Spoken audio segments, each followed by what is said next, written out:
Good morning. I'm 7 weeks post-op from total hip replacement, and today I'm going to show you the workout I've been doing 2 or 3 times a week for the last couple weeks. And I've been gradually increasing to the level I'm doing today. So as I said, this is sort of a 2 or 3 time a week routine that I do now. I start off by warming up on my stationary bike. Then I've started recently doing ab workouts, and I use an app called Six Pack Abs. I skip certain exercises, and you'll see that in a little bit.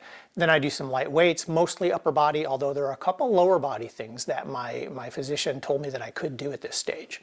So I'll go ahead and run through those and show them to you. Typically, by the way, this whole workout routine, starting with warming up on the bike, then the six-pack abs, then weights, then cool down ride on the bike, is about 45 minutes to an hour. I don't have like a set workout. I've just had a bunch of exercises that I do kind of how I feel that day, because again, I don't have like very aggressive specific goals in terms of what I'm trying to build muscle or strength or anything like that.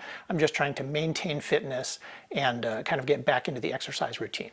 So hope you enjoy. This is just to give you an idea of the types of exercises you might want to do depending on how you feel. This is not a recommendation. I'm not a medical professional. I'm not a physical therapist. I'm just showing you my own personal hip journey and what I'm doing with it. So what I'm doing right now actually is a stretch that I like to do every day or so. It's a good stretch for my quads. My quads were extremely tight after total hip replacement. And actually one of the things that helped me the most was doing these stretches, and I also got a professional massage. And I had her stay away from my hip joint, but she really massaged my quad muscles. And for the rest of that day, it was very painful, but the next day it felt so much better. So I'd say that was well worth it. At any rate, this is one of the stretches, it's good. And then the other thing I do every morning, regardless of hip replacement or not, I don't have great posture. So for the last few years, every morning and every evening, I sort of decompress my spine by laying back on a half foam cylinder like this one here, okay? So I'm gonna start off with that like I always do.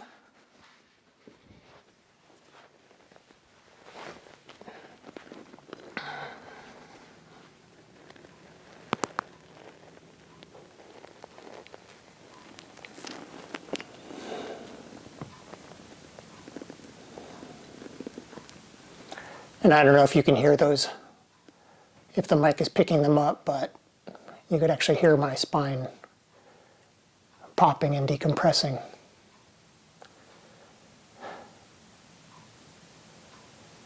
This is something a chiropractor recommended to me.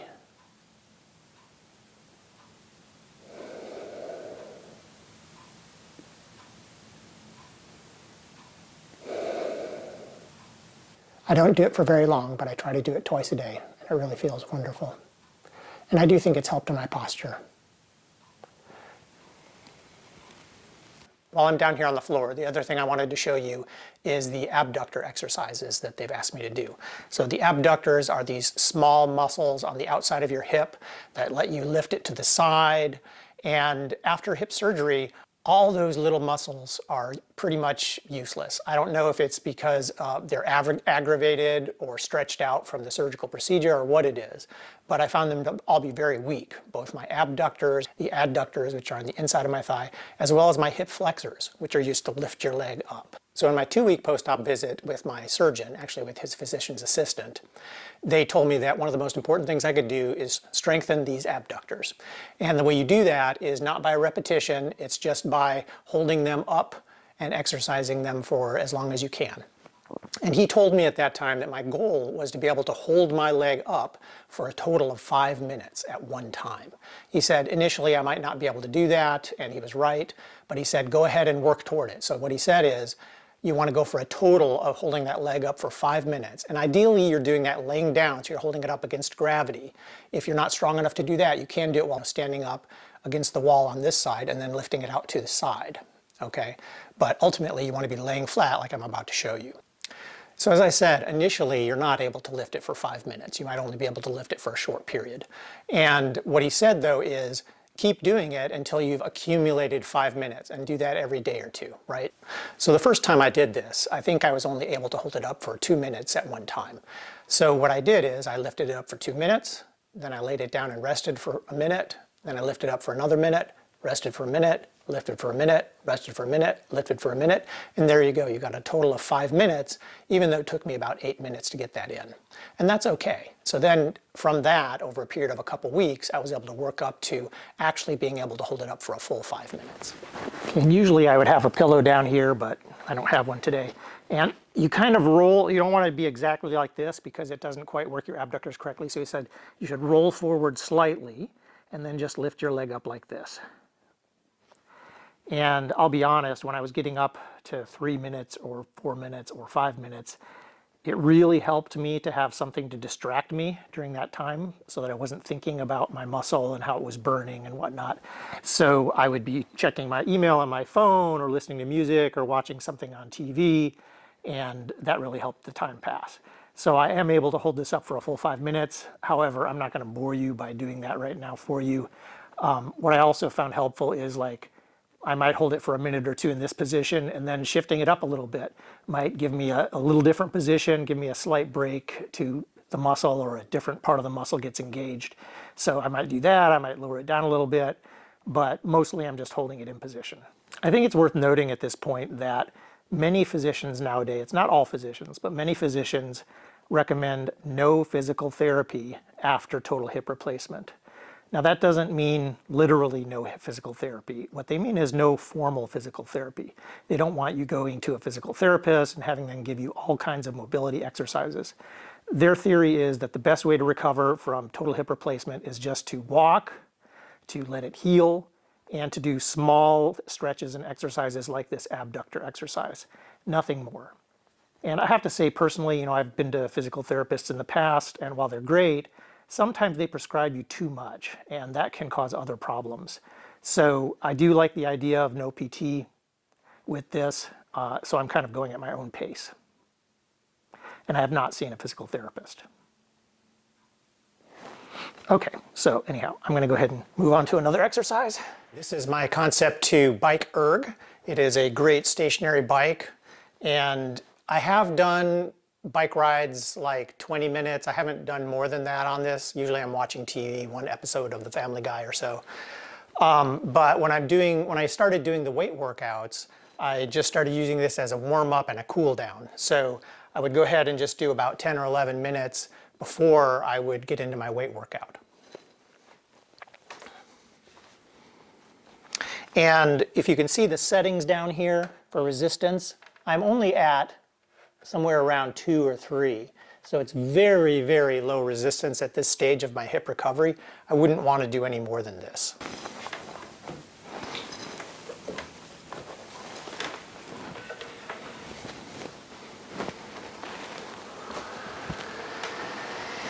Concept 2 does have a nice app, and actually better apps are third-party apps. Like ErgZone is one that I use. And I did start out using that for these workouts, but you can just use this without an app to track it. It works just as well. And what's the point of tracking in an app if I'm just doing 10 minutes before and after my workout? So after warming up on the stationary bike, typically I'm doing a 6-pack abs workout. And as I mentioned before, not a full one. There are a lot of exercises in there that I just can't do, but it still feels good to start working on the abs again. The first day I did this about a week ago, I definitely could feel my abs the day after. They were sore, so I knew I was exercising them even though I'm not doing a whole lot of stuff. So my goal, by the way, in all these workouts is just to maintain my physical fitness. It's not really to try and build or anything like that, but I was fit before surgery, and so I don't want to lose all that and then have a longer path back to fitness. Plus, my personal philosophy is if you just keep your blood flowing, you stay active, that actually promotes general healing much better than if you're inactive or sedentary. So I think it's ultimately helping my hip heal as well. It's getting blood flowing through the entire body. Okay, so now I'm going to do my 6-pack abs workout, and I'm starting at very basic level 1, and as I said, I'm skipping a lot of exercises. The beginning of that workout is always a warm-up routine, which I cannot do because it's doing things like, knee lifts in place, or mountain climbers on the ground, or jumping jacks, and those are just things I'm not going to do at this stage with my hip replacement. So warming up on the stationary bike is great. So now we're going to go ahead and start on this app, and as you can see, I'm actually recording the screen on an Android screen recorder. So I'm going to skip the high stepping, I'm going to skip the jumping jacks, and I'm just going to go right into the sit-ups. Actually, I want to change the voice prompt on that thing. There we go. Here's the voices. This is an example of speech synthesis in English. So that funny, fast-sounding voice is because in a different app, I had changed the speed and pitch of the voice. And it's weird. Sometimes it sneaks into other apps as well. For example, I've noticed when I'm navigating with Google Maps, normally the prompts will be a normal voice, and then randomly it'll go beep, and I'm like, okay, it's good for a laugh, but it's very strange. So I'm going to see if I can change this. This is an example of speech synthesis in English. This is an example of speech synthesis in English. Wow, that's a huge difference. This is an example of speech synthesis in English. Okay, I'm going to try it at that level. I apologize if it's a little annoying sounding. Ready to go. The next. Start. Do the exercise. Take a rest. Start. Take a rest. The next. 8. Sit-ups. So as you can see, I was skipping You need other to do stuff. it on a mat. This app is pretty cool because you can actually look here, it explains to you how you do the exercise, and then if you want to, you can actually look up a video on YouTube and they'll show you exactly how to do the exercise. This exercise works your abs. Right, so it's pretty cool, and you know, everybody should know how to do a sit-up, although you may not be doing it properly. What I will say though is there are a lot more complicated exercises that the app will ask you to do, and a lot of them I didn't know how to do them, or I wasn't sure I was doing them correctly. So being able to look at these reference videos and read how you're supposed to do it is very, very helpful. Okay, let's go ahead and get started. Okay, so for this particular exercise, even though they show me going up pretty far, I'm going to do sort of a half sit-up because I don't want to put my hip joint at that extreme angle yet. That's not just my thinking, but it's also what my surgeon told me when we discussed this.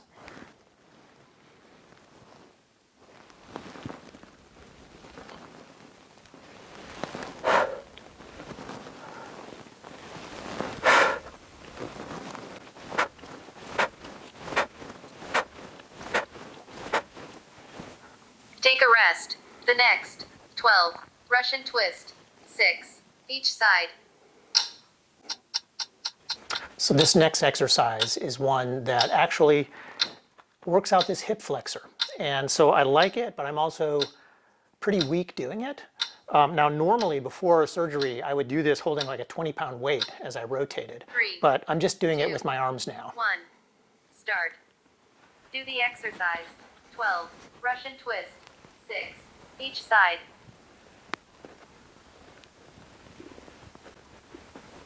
Tight your abs. I can really feel that here in my flexor. Take a rest. The next. 16. Heel touch. 8. Each side. Okay, so this is another interesting exercise. You'll see how this works, but I used to get all kinds of chafing and irritation on my back from doing this, and so I came up with something to help. It's like a furniture glide, but it's a very large one. And I put a towel here. So this way I am not, rubbing against the ground. I don't have that resistance and that friction on my back, so no irritation. Works a lot better.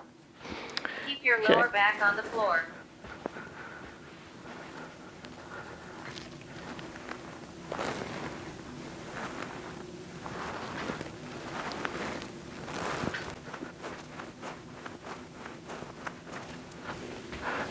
Okay, so that's weird. I think I actually could hear my prosthetic do a little click when I was going to this side. I don't hear that very much anymore. There was one time, maybe 2 or 3 weeks after the operation when for a couple days I heard a click as I was walking, but I didn't hear anything before then or after then. I understand it's pretty normal, but just kind of weird for me. The nice thing about this Six-Pack Abs app is it's guided, but also they always give you a consistent 30-second break in between every exercise. And if you want more time, you can add 20 seconds to your rest break. If you need less time, you can actually skip it. 3, 2, 1. Start. Do the exercise. 16. Butt bridge.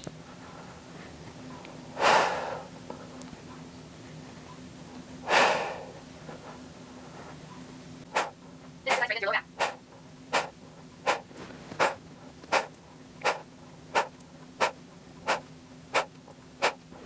Take a rest. The next. 10. Bicycle crunches. 5. Each side. Okay, now the bicycle crunches is one of the things I'm going to skip. I just think that that's putting my hip into extreme of an angle. Start. Do the exercise. Take a rest. The next. 8 sit-ups.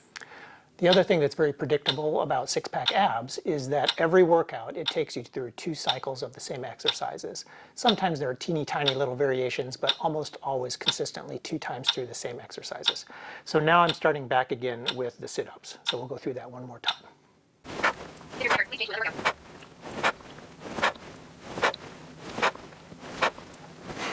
Take a rest. The next. 12 Russian twists. 6 each side.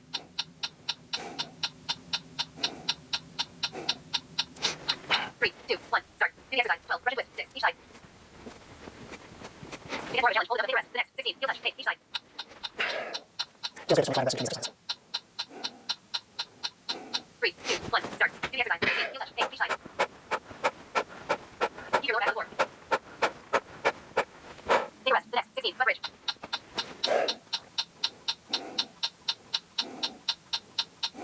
3, 2, 1, start. Do the exercise. 16 butt bridge. Keep your knee round shoulder width apart.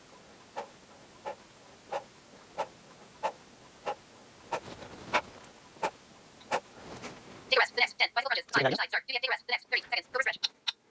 Okay, so now these stretches I've decided are a little bit too extreme for my hip at this stage of my recovery, so I'm just going to skip through to the end. Start. Do the exercise. Take a rest. The next. Start. Do the exercise. Take a rest. Start. Do the. Congratulations. That's a nice little feel-good thing that they have at the end of every workout, so that's great. You can see on this screen too, it keeps track of the days that I actually did work out. The way this app works is pretty cool. It's a 3-day on, 1-day off cycle. So you have 3 workouts on consecutive days, and then they ask you to do a day of rest, which is also, one of the things you have to go into the app and do. So it's nice, it keeps track of all that stuff for you. I've been using this app for about 6 years now. When I turned 50, I started using it the year before that. I was trying to get into good shape, and I was hoping that maybe for one time in my life, I might be able to see a six-pack.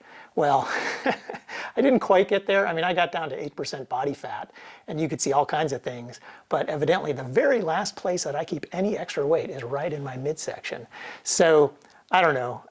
I still felt great. It was wonderful to be that fit and see that I actually could achieve that level of fitness. But those abs, ever elusive. But anyhow, I've been using this app ever since, and my kids have used it, and we all love it. It's really a great app. Oh, I did want to add, those stretches at the end, they're wonderful stretches, but I've done them before many times, and I just feel like those angles that they put my hip at would be a little bit too extreme at this stage. Eventually, I'll get back to those. Okay, now I'm going to get to my weights workouts and show you what I'm doing there. Okay, a good thing to do before doing upper body workouts, especially arms, is just to warm up those arms. This is a very mild arm warm-up that I got from Beachbody. I've tried those workouts before. They're pretty darn tough.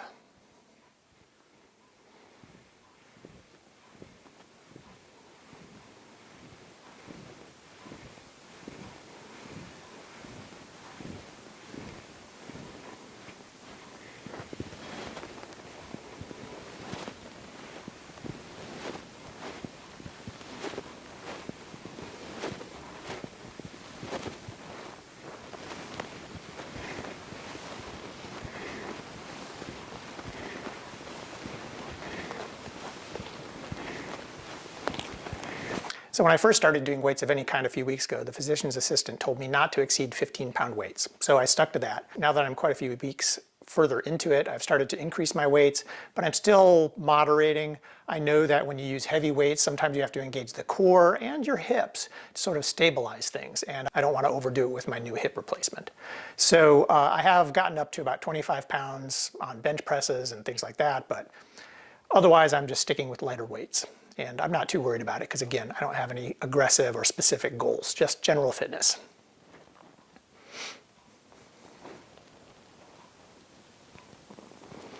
So hammer curls, good bicep exercise.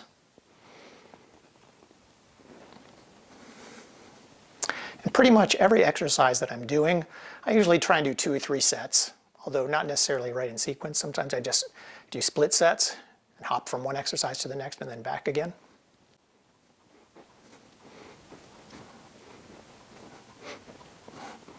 So those hammer curls were 20-pound weights, and I'm only using 10-pound weights for these side lifts, lateral raises. These are great for the shoulders.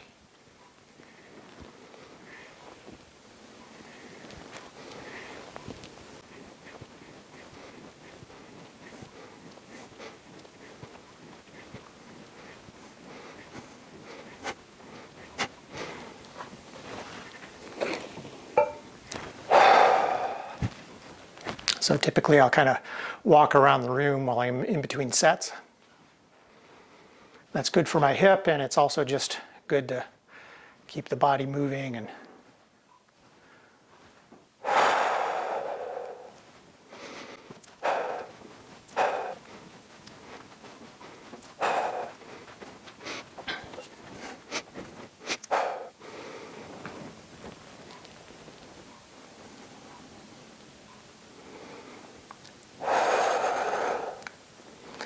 regular bicep curls now, still 20-pound weights.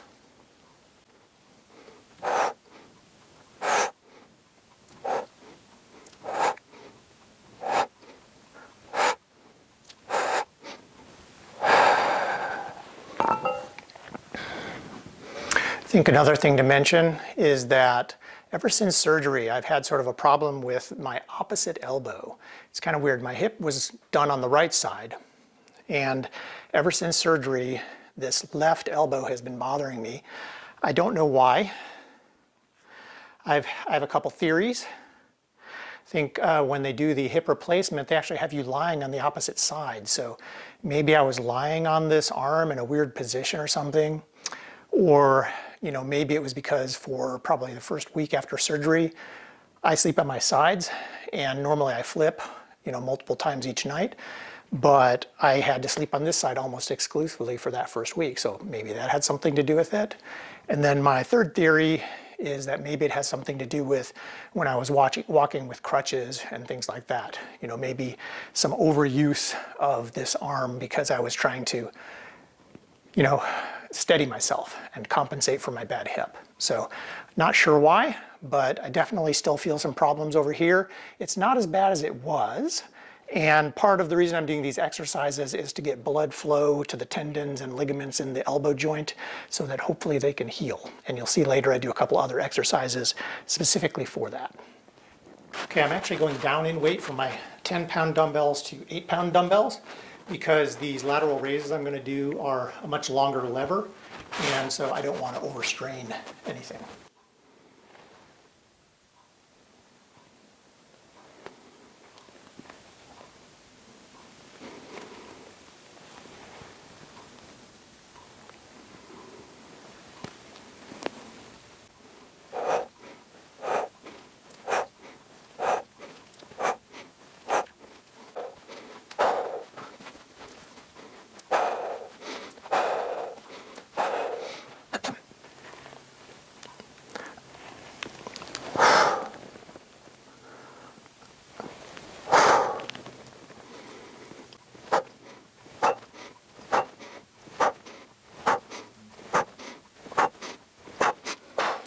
Okay, these are exercises I do for forearms, and again, these are really good for getting blood flowing into the elbow joint to help my healing, hopefully, there.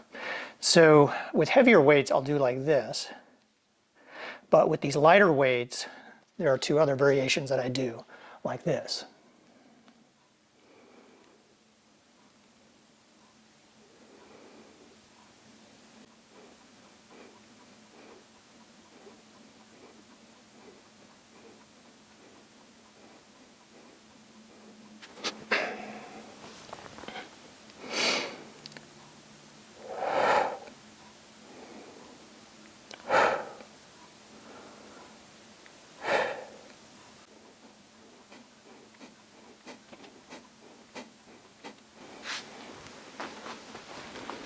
So for this particular exercise, I can easily do 20-pound dumbbells.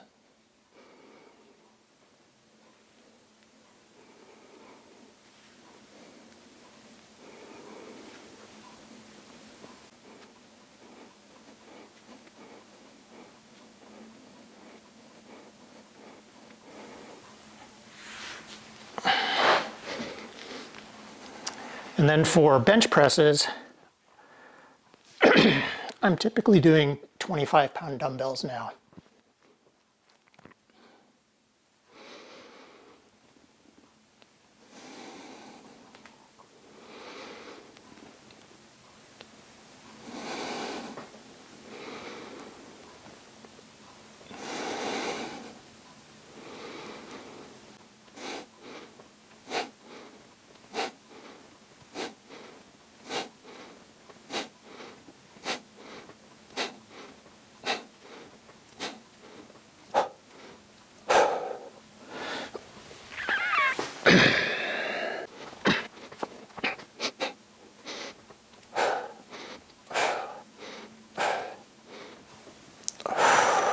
For the presses and the flies, I could obviously do more weight, but you can see I'm doing high reps. I just figure that's better for this stage.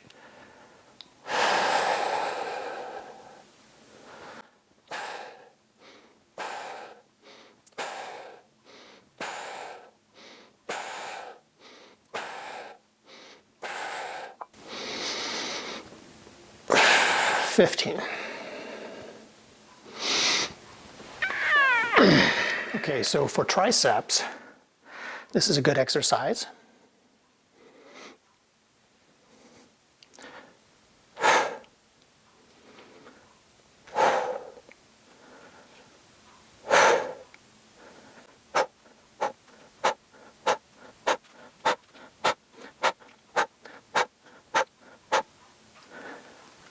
Or if you have access to a pull-down machine, this is another good one for triceps.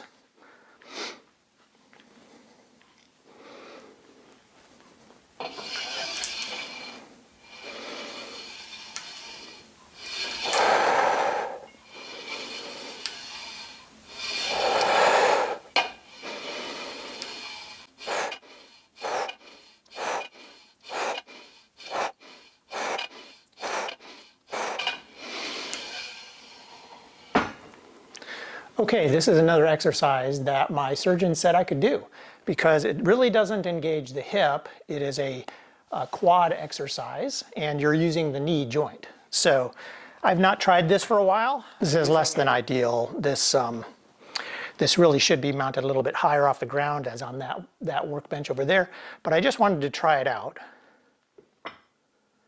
And I think this is probably an exercise I'm going to add into my routine, because it will help to strengthen the legs without putting any strain on the hip joint.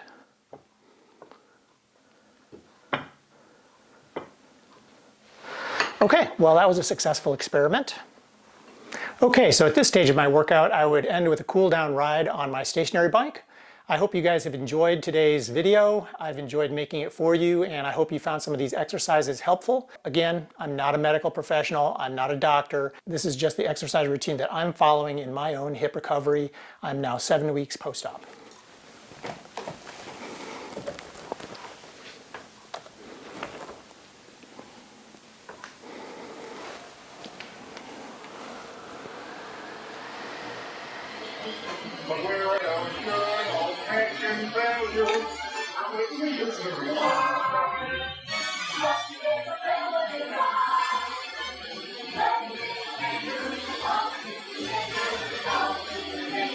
Let it cry.